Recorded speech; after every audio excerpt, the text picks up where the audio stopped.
Hey guys, welcome back to Fantasy Tipped. Julian here for a special off-season episode. And I don't normally do a whole lot of off-season content. I really do take the time to just relax and rest up and, do all the research that I need to do before next season to give you guys the best possible fantasy advice. But the draft is coming, and obviously that's super exciting. And I'd like to make my predictions for the top 10 players drafted this year and see how I actually do. And also shout out to the Florida Panthers for taking home the Stanley Cup in Game 7. I was pretty disappointed, not going to lie. I really wanted to see McDavid finally hoist that trophy.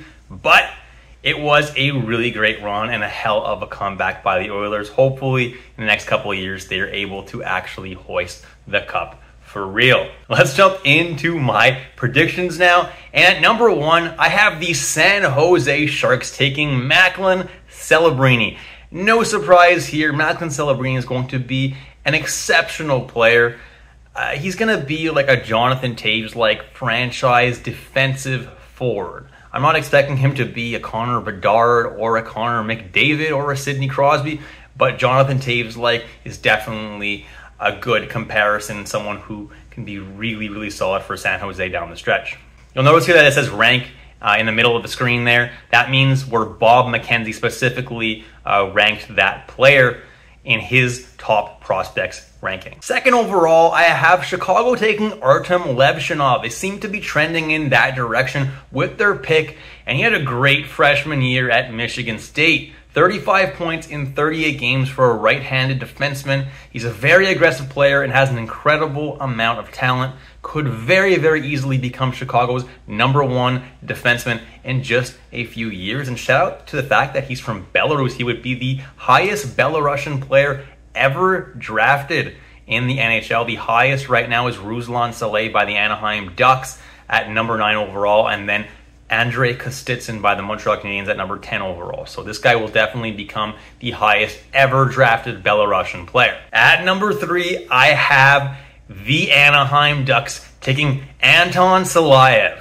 He played big minutes in the KHL, and he's 6'7" with a smooth skating ability, and he plays a very physical game. His offense did dry up a little bit in the second half of the year, but he could really become a solid shutdown guy for Anaheim, who are already loaded on offensive defensemen like Mintyukov and Zellweger. So drafting a more defensive-minded guy like Silayev might make a lot of sense for them, and definitely he's got a lot of talent, and he's massive. At number 4, I have the Columbus Blue Jackets taking Caden Lindstrom. A top 3 forward prospect in this draft for sure, behind maybe Demidov and Celebrini at the most. But Lindstrom has definitely got a lot of potential and definitely can become a stud in the NHL. At number 5, I have the Montreal Canadiens drafting Ivan Demidov. He's probably the second most talented player in the draft at his maximum peak potential. Maybe even more talented than Celebrini when all things are said than done. Maybe he'll end up having a better career, but his skill set, the way he can read the game and make decisions, could be incredible if he does translate that to the NHL. So definitely someone to be very excited about. If the Habs do get him, being a Habs fan, that would be amazing. Or whatever team ends up getting him, you should be excited if you're a fan of that team. At number 6, I have the Utah Hockey Club, the newest member of the NHL, drafting Beckett Seneca. He had a rough first half of the year, but he absolutely took off from there. He's a creative player and has a lot of offensive skill, which is why I think Utah has to select him here. He's been flying up draft boards, and it seems like he's going to be going quite early, and I have him going as early as number 6 to Utah, and definitely an electric player. At number 7, I have the Ottawa Senators drafting Sam Dickinson, and he's a very versatile defenseman with a great passing ability, and could see maybe more of a defensive role on Ottawa, just because they have so much talent around them, but they are trying to get rid of Chychrun, and definitely has top pairing upside. This guy definitely can be a huge value pick here at number 7. At number 8, I have the Seattle Kraken drafting Zeev Buium.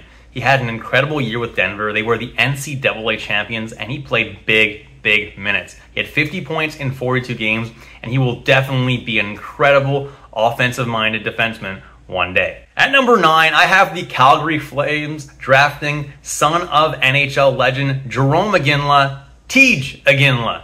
And this guy is going to be almost for sure a top 6 player. He's going to be a huge impact player. He plays physically. He has a forechecking ability, responsible offensive ability, and he's got a crazy high hockey IQ. That game should translate incredibly well to the NHL level. He really moved up draft rankings a lot towards the end of the year.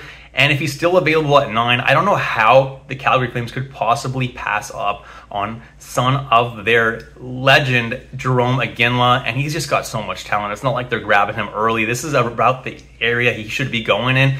They should be grabbing him here. At number 10, I have the Devils grabbing Berkeley Catton, a Saskatoon native with great vision. And he's just incredible offensively. This year, he had 116 points in 68 regular season games with the Spokane Chiefs in the WHL. It's almost 2 points per game. Absolutely incredible. This dude's definitely going to have a pretty solid, bright future. And I think that the Devils are going to be grabbing him here. Yes, the Devils have 2 great centers already, but they could always play him on the wing as well. I'm not too worried about that. I think Catton is going to be an excellent, excellent draft pick for them. Oh, did you think I was done at 10? Now I got a couple more picks for you. At number 11, I took Konsta Helenius for the Buffalo Sabres. I think he's going to have a pretty bright future in the NHL and is the number 1 Finnish ranked player this year. And finally, for Philadelphia, Zane Parik, 96 points in 66 games as a defenseman. Pretty solid.